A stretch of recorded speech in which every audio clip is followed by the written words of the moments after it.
తన స్వార్థం కోసం ఎటువంటి నీచ రాజకీయానికైనా వెనకాడినటువంటి వ్యక్తి చంద్రబాబు నాయుడు. అది మా టైం నుంచి ఇప్పటి వరకు చూస్తూనే ఉన్నాము. ఆ రోజు ఎన్టీఆర్ గారిని ఆయన వ్యక్తిత్వాన్ని హననం చేయటానికి ఆయన నగ్నంగా ఉండేటువంటి కార్టూన్లు వేయించాడు. అదేవిధంగా ఆయన ఉమనైజర్ అని చెప్పి చిత్రీకరించాడు. ఆయన ఈనాడు పత్రికలో ఏబిఎన్లో ఇష్టం వచ్చినట్టుగా ఎన్టీఆర్ని ఒక స్త్రీలోలుడుగాను పనికిరాని వాడిగా చేసి తను చివరికి వెన్నుపోటు పొడిచి ఎన్టీఆర్ గారిని మరణానికి గురయ్యేట్టు చేసి అధికారం సంపాదించాడు. ఇంత దగుల్బాజీ రాజకీయాల్ని ఈ ప్రపంచ చరిత్రలో, ఎందుకంటే జార్జ్ చక్రవర్తి రష్యా నిరంకుశ విధానాలను చదువుకున్నాం మనం పుస్తకాల్లో, కానీ ఈరోజు ప్రత్యక్షంగా ఈ ఆంధ్రప్రదేశ్లో మేము ముఖ్యమంత్రి అని కూడా అనలేను. ఎందుకనంటే ఇతను ప్రజాభిమానంతో ప్రజాస్వామ్య పద్ధతిలో ఎన్నికైన ముఖ్యమంత్రి కాదు. కేవలం ఈవీఎంల ద్వారా మోసంతో దగా విధానాలతో ముఖ్యమంత్రి అయ్యాడు గనక అతను ముఖ్యమంత్రి అనే పదానికి కూడా అర్హుడు కాదు. అతను ఒక నీచమైన, ఒక డర్టీ పొలిటీషియన్, చెప్పాలి అంటే ఒక పనికి మాలినటువంటి ఒక చెత్త రాజకీయవేత్త. కానీ ఎప్పటికప్పుడు అతను నీచమైన రాజకీయాలతో అధికారానికి వస్తూనే ఉంటాడు. ఈసారి వచ్చి 100 రోజుల పాలనలో ఏం చేసేయాడయ్యా అంటే ఒక 50 రేపులు ఇతని పరిపాలనలో జరిగింది. ఈ 100 రోజుల పాలనలో జరిగినటువంటి చూస్తే ఒక 50 రేపులు జరిగినాయి. ఆడపిల్లల మీద ఎన్ని అఘాయిత్యాలు, ఒక్కదానికి కూడా ఎంక్వైరీ లేదు, అసలు కేసులే మాఫీ, ఎవరిని అరెస్ట్ చేసింది లేదు. అదేవిధంగా మరి ఇది ఆత్మహత్యలకు ఎంతమందిని పురికొల్పారో చూసాము. తర్వాత హత్యా రాజకీయాలు, ఎంతమందిని వెంటబడి ఈ దగుల్బాజీ ఇతని కొడుకు ఒకడున్నాడు, రెడ్ బుక్ అట, ఇతనేదో పెద్ద ప్రపంచ సోషలిస్ట్ అయినట్టుగా, ఇతనేదో దేశాన్ని ఉద్ధరించి ఈ సమాజాన్ని బాగు చేస్తున్నట్టు ఒక రెడ్ బుక్ అనే దాన్ని తీసుకొచ్చి ఈ తండ్రి కొడుకులు ఒక దోపిడీగాళ్ళు అనేది ప్రపంచ చరిత్రలోనే తెలుసు, అందరికీ తెలిసినటువంటిది. రాజకీయ చరిత్రలో ప్రతి దేశంలో కూడా తెలుసు చంద్రబాబు ఏంటో అతని కొడుకు ఏంటో. ఇలాంటి ఈ దగుల్బాజీలు ఇద్దరూ కూడా కలిసి రాష్ట్రాన్ని నిండా ముంచారు.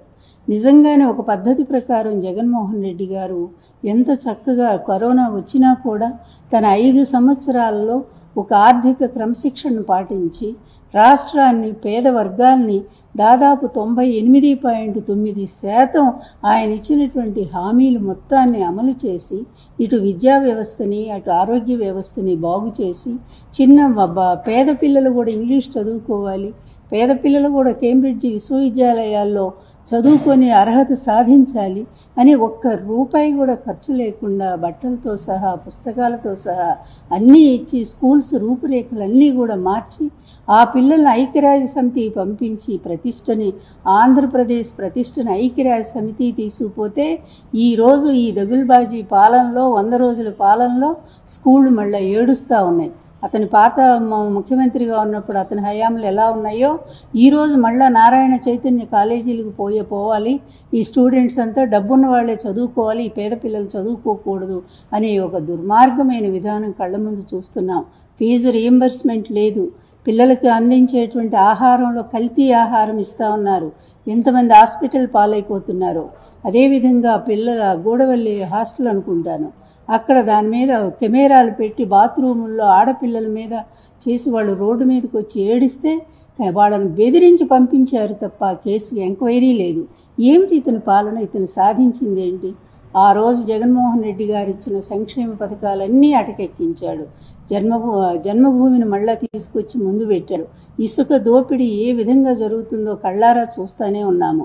ఈ 100 రోజుల పాలన పేదల పాలిటి ఎంత ఘోరంగా తయారైందంటే, ఒరే బాబు ఎప్పుడు పోతావురా నువ్వు, ఎలక్షన్లు వస్తే బాగుండు, మాకు మళ్ళీ మా జగన్మోహన్ రెడ్డి గారిని తెచ్చుకుంటామనే స్థాయికి దిగజారారు. ఇక ఇతను ఇంకొక నైత్యం ఏంటంటే, ఇంకొక నీచమైన రాజకీయ స్వభావం, ఎప్పుడూ కూడా ఇతరుల మీద నిందలు వేస్తూనే ఉంటాడు. ఆ రోజు నా మీద అట్లాగే వేశాడు. సరే నాది పక్కన పెడదాము, తర్వాత అతను పబ్బం గడుపుకోవటానికి, అతని హెరిటేజ్ను పెంచుకోవటానికి చిత్తూరు డైరీని నాశనం చేశాడు, విజయపాప మిల్క్ని నాశనం చేశాడు తన హెరిటేజ్ను పెంచుకోవటం కోసం. ఆ విధంగా తన స్వార్థం కోసం ఇతరులను ధ్వంసం చేయటంలో నంబర్ 1 క్రిమినల్ ఎవరంటే చంద్రబాబు నాయుడే ఈరోజు. తర్వాత అధికారం ఎందుకంటే ఇతనికి డబ్బును సంపాదించడానికి, సంపాదించిన డబ్బుతో వ్యవస్థలను మేనేజ్ చేయడానికి, అన్ని పార్టీలను మేనేజ్ చేసుకుంటాడు. మళ్ళీ ఎలక్షన్ వచ్చేసరికి ఎవరో ఒకళ్ళు కాళ్ళు పట్టుకుంటారు, అధికారంలోకి వస్తాడు. ఇంత నీచమైన పొలిటీషియన్ మనం చరిత్రలో చూసాన. ఏమాత్రం విలువలు లేనటువంటి వ్యక్తి అన్నిటినీ మించి ఇన్ని రకాలుగా జగన్ జైలుకు పంపించిన దగ్గర నుంచి ఇప్పటి వరకు కూడా జగన్ మీద సాధిస్తున్నటువంటి అతను దురాగతాలు ఎన్నని చెప్పాలి మేము. ఆ గవర్నమెంట్ జగన్మోహన్ రెడ్డి గారి ప్రభుత్వంలో ఆయన మీద నిందలు వేయటం, అదేవిధంగా ఆ పార్టీ వాళ్ళని చంపటం, ఆ పార్టీ కార్యకర్తల మీద అఘాయిత్యాలు చేయటం, అదేవిధంగా ఇప్పుడు తన పరిపాలన వచ్చిన తర్వాత కూడా వెంటాడి వైఎస్ఆర్ పార్టీ వాళ్ళని చంపటం, వాళ్ళ ఆస్తులను ధ్వంసం చేయటం, లేదా ఆస్తుల్ని స్వాధీనం చేసుకోవటం. ఇంత దరిద్రపు తండ్రి కొడుకులు కలిసి పరిపాలన ముంచేశారు అనేది చెప్పక తప్పదు.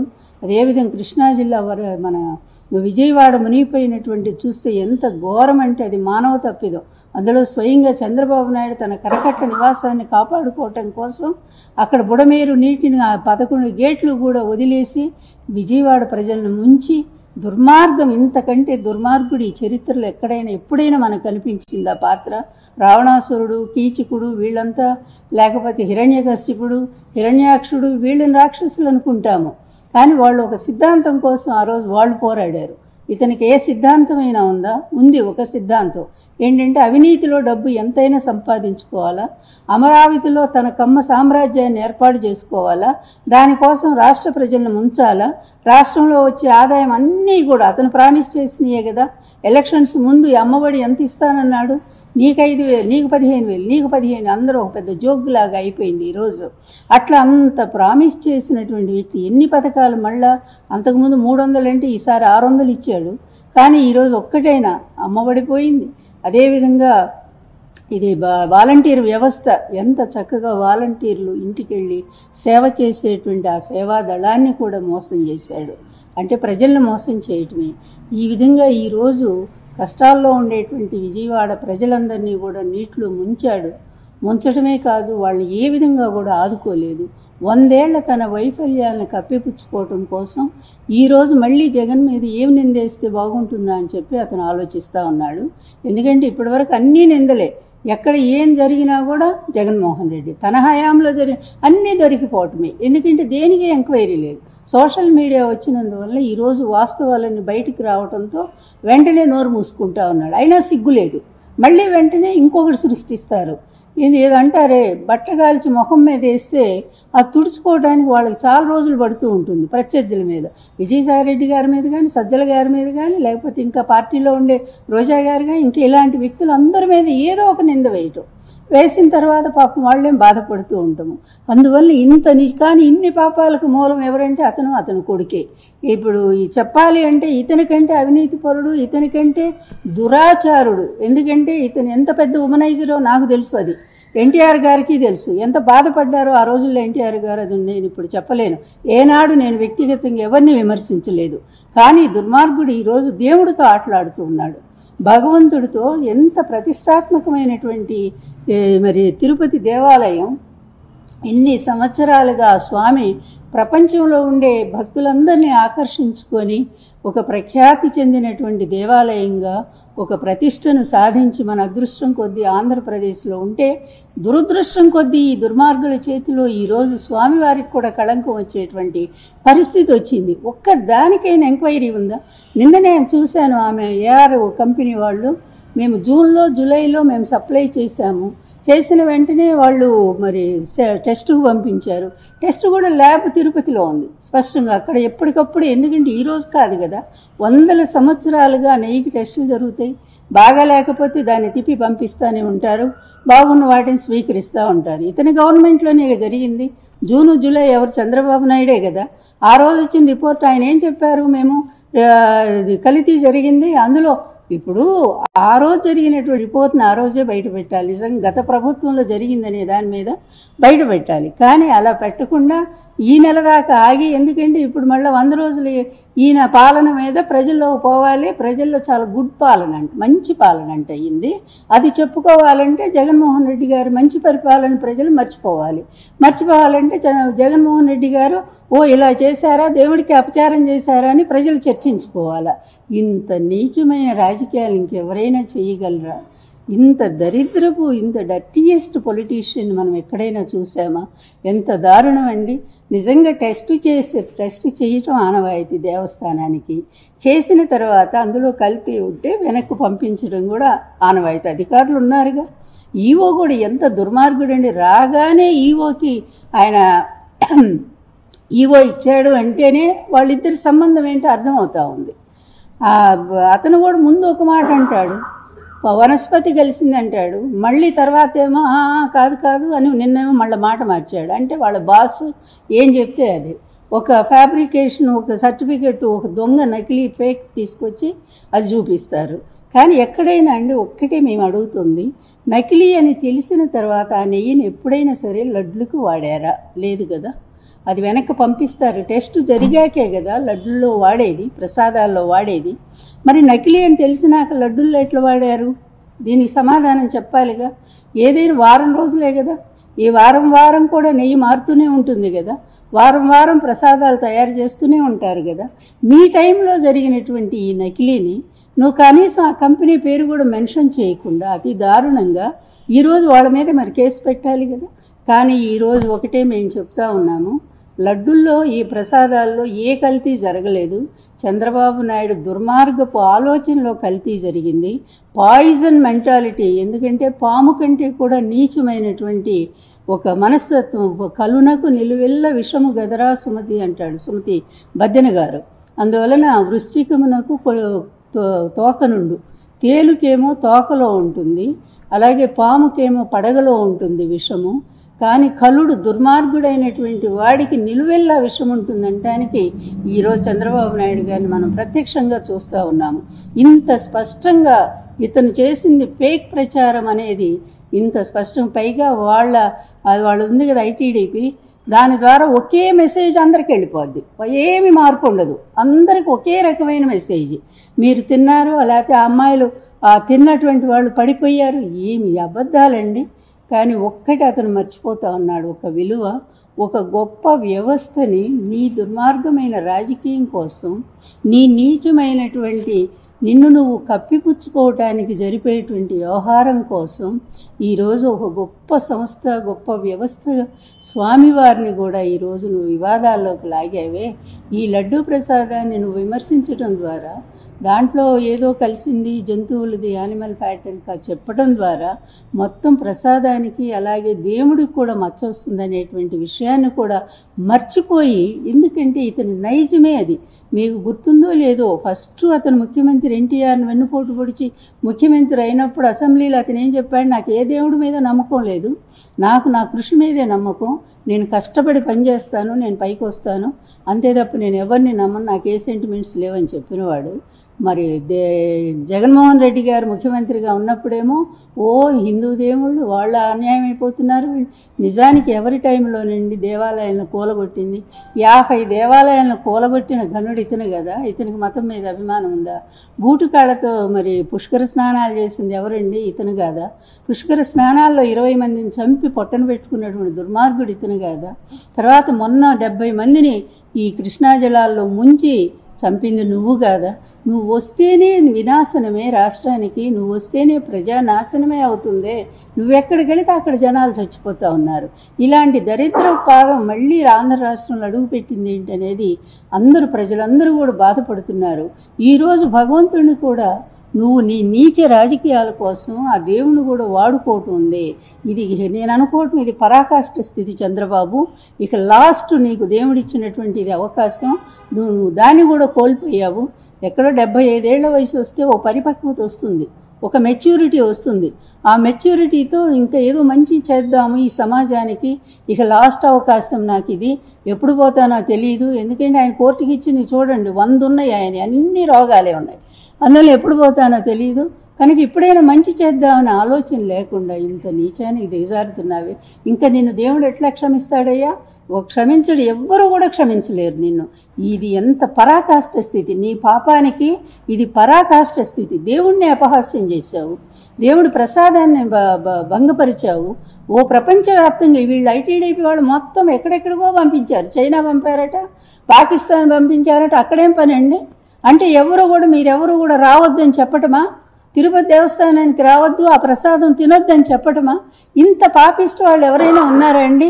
నీ టైంలో జరిగినటువంటి కల్తీ, అదేవిధంగా ఆ కల్తీ ఉంటే వెనక్కి పంపేటువంటి పద్ధతి ఉన్నటువంటి తిరుపతి దేవస్థానంలో లడ్డులో ఎట్లా కలుస్తుందండి కల్తీ నెయ్యి? ఇది అబద్ధం కాదా?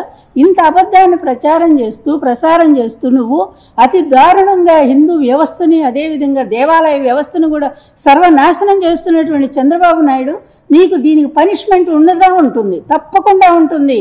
ఏ రూపంలో వస్తుందో అది మేము చెప్పలేం. కానీ కుళ్ళి నువ్వే హీనమైనటువంటి పరిస్థితుల్లో ఈ ప్రజలందరినీ క్షమించమని అడిగే రోజు కూడా వస్తుందని చెప్పి నేనైతే ఆశిస్తా ఉన్నాను.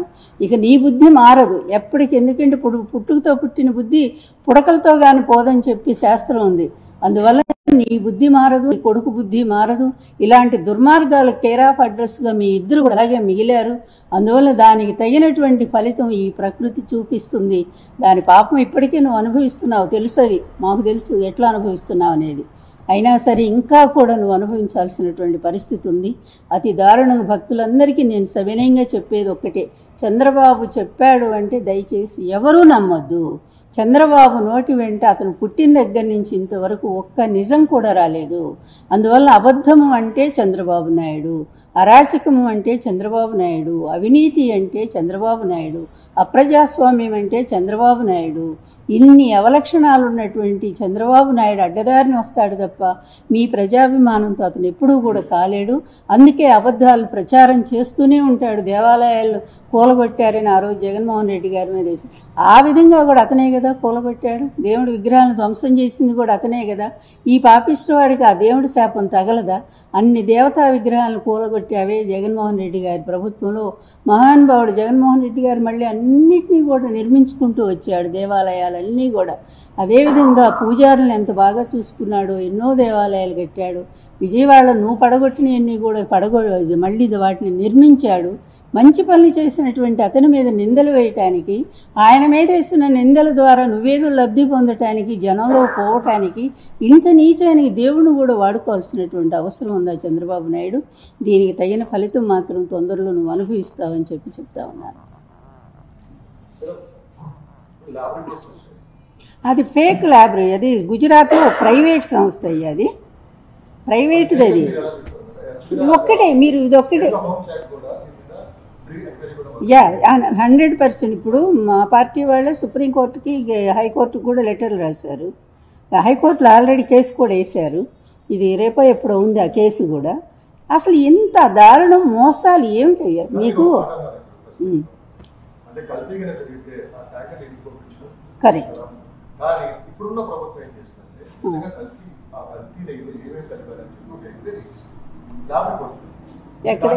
ఎక్కడ ఎంక్వైరీ ఎక్కడ బాబు? ఎంక్వైరీ ఎక్కడ?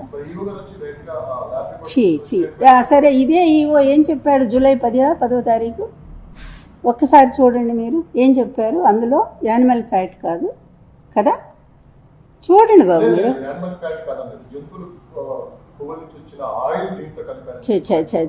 వనస్పతి స్పష్టంగా ఈవో గారు ఫస్ట్ ఇంటర్వ్యూలో ఏం చెప్పారో మీరు చూడండి దయచేసి. జూలైలో ఉంది, చూడండి ఏం చెప్పారు ఆయన.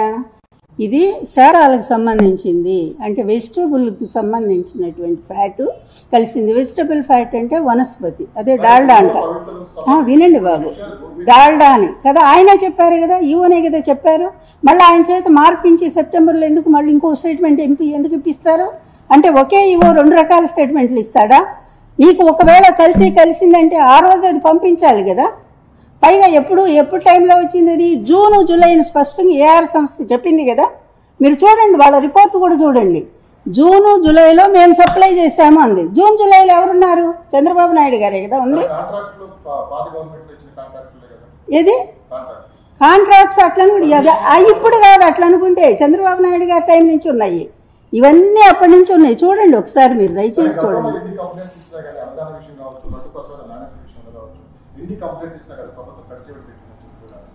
బాబు, భక్తులు ఎవరు కంప్లైంట్ చేశారు? తెలుగుదేశం భక్తులు కంప్లైంట్ చేసి ఉంటారు.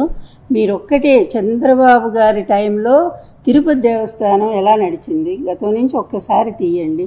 ఎందుకంటే మా టైంలో మాకు తెలుసు ఎన్టీఆర్ గారు ఉన్నప్పుడు ఎంత అద్భుతంగా దాన్ని నిర్వహించారో. ఆ తర్వాత చంద్రబాబు నాయుడు గారు వచ్చాక దాని పవిత్రత అంతా పోయింది. అక్కడ లోకల్ గూండాలకి వాళ్ళకి అప్పచెప్పారు, లోకల్ గూండాలకు అప్పచెప్పారు. ఆ పేర్లు ఎందుకులే ఇప్పుడు. ఆ గూండాలంతా దేవస్థానాన్ని ఎంత నాశనం చేశారు, నకిలీ టికెట్లు క్రియేట్ చేశారు, దొంగ ఏది స్మగ్లర్ లాగా తయారైపోయి అసలు భక్తులకు కాకుండా ఎవరెవరికో అమ్ముకున్నారు. చాలా దరిద్రంగా వచ్చింది. దాని మీద అప్పుడు కాంగ్రెస్ వాళ్ళు కూడా ఎంక్వైరీ చేయాలని పట్టుబట్టడం జరిగింది. చంద్రబాబు పరిపాలనలో ఏ ఒక్క వ్యవస్థ కూడా సరిగ్గా జరగలేదంటానికి నేను నా పుస్తకం రాశాను ఆల్రెడీ. కావాలంటే ఆ పుస్తకం మీకు పంపిస్తాను. నేను చూడండి, ప్రతిదీ నిర్వీర్యం చేయటమే, గవర్నమెంట్ వ్యవస్థలన్నీ నిర్వీర్యం. ఈరోజు ఈ 100 రోజుల్లోనే మనం చూస్తూ ఉన్నాము ఎంత స్పష్టంగా ఈ 100 రోజుల్లో అతను నిర్వీర్యం చేసిన సంస్థలన్నీ కూడా ఇప్పుడే రాసి పెట్టుకున్నా నేను. ఒక్క నిమిషం.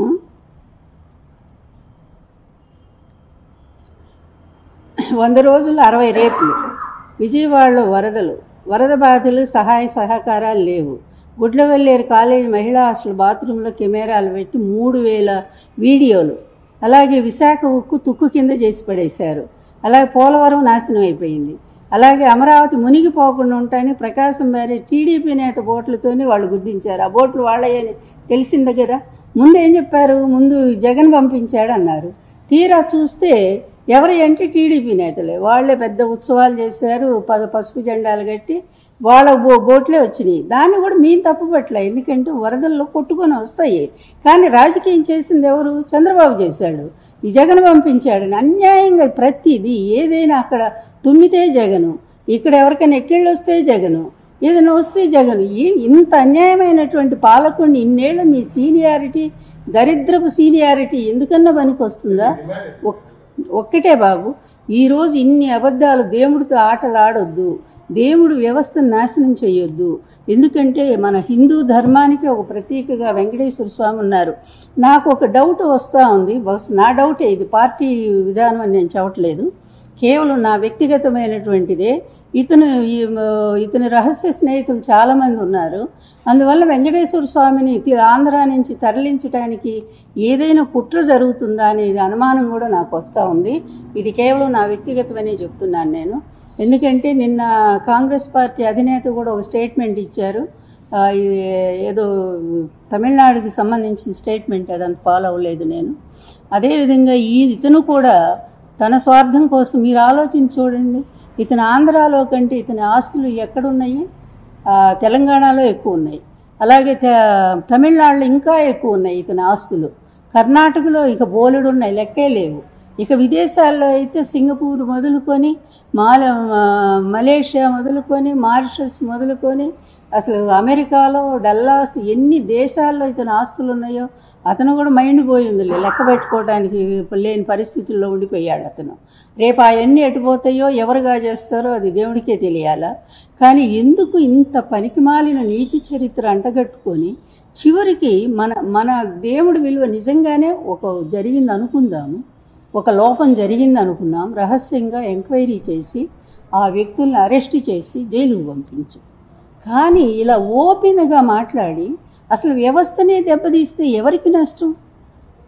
అందరూ కూడా ఇలా నమ్మితే అది కూడా ఇంకా ప్రచారం, దుర్మార్గ ప్రచారం. ఆ లడ్లు తిని ఆడవాళ్ళు పడిపోయారు, ఈ లడ్లు తిని మా ఆడవాళ్ళ కడుపులో నొప్పి, ఇంత నీచమైన ప్రచారం అంటే అసలు నువ్వు ఎవరి మీద ఎక్కువ పెట్టినట్టు? ఇది జగన్ ఏదో చేద్దాం అనుకుని, జగన్ బదనాం చేద్దాం అనుకుని వెంకటేశ్వర స్వామిని చేస్తున్నావే నువ్వు. అదే జరిగితే రేపు ఈ ప్రసాదాలు తింటారా ఎవరైనా? ఈ స్వామి భక్తులు వస్తారా?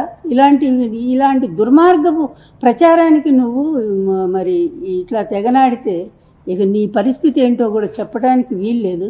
మంచి చెడు అదేవిధంగా సక్రమం అక్రమం ఒక తేడా తెలియనటువంటి పరిస్థితుల్లో చంద్రబాబు నాయుడు ప్రవర్తిస్తూ ఉన్నాడు.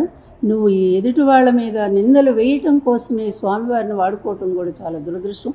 మేము ఒక్కటే అడుగుతున్నాం, సిట్టింగ్ జడ్జి చేత వెంటనే ఒక ఎంక్వైరీ వేయించండి. దయచేసి సిట్టింగ్ జడ్జి చేత సిన్సియర్గా ఉండేటువంటి ఒక జడ్జి చేత మేము బీజేపీ వాళ్ళని అడుగుతూ ఉన్నాం. ఎందుకంటే కూటమిలో ఒక భాగస్వామ్యంగా ఉన్నారు కనుక ఈ బీజేపీ ప్రభుత్వం వెంటనే హిందూ ధర్మ పరిరక్షకులని కంకణం కట్టుకున్నటువంటి మీరు వెంటనే దీని మీద ఎంక్వైరీ వేయించండి. ఆ నెయ్యి ఎప్పుడు వచ్చింది, అదేవిధంగా ఆ నేతిలో కలిపితే అది లడ్డుల్లో ఎలా కలుస్తుంది, ముందునే టెస్ట్ చేసి పంపించారు కదా, వెనక్కి పంపారు కదా, పంపినాక లడ్డుల్లో కలవటానికి అవకాశం ఉంటుందా? ఇలాంటి దుర్మార్గాన్ని వెంటనే గనక ఎంక్వైరీ ద్వారా నిరూపించకపోతే స్వామివారి ప్రతిష్ఠ దెబ్బతింటుంది.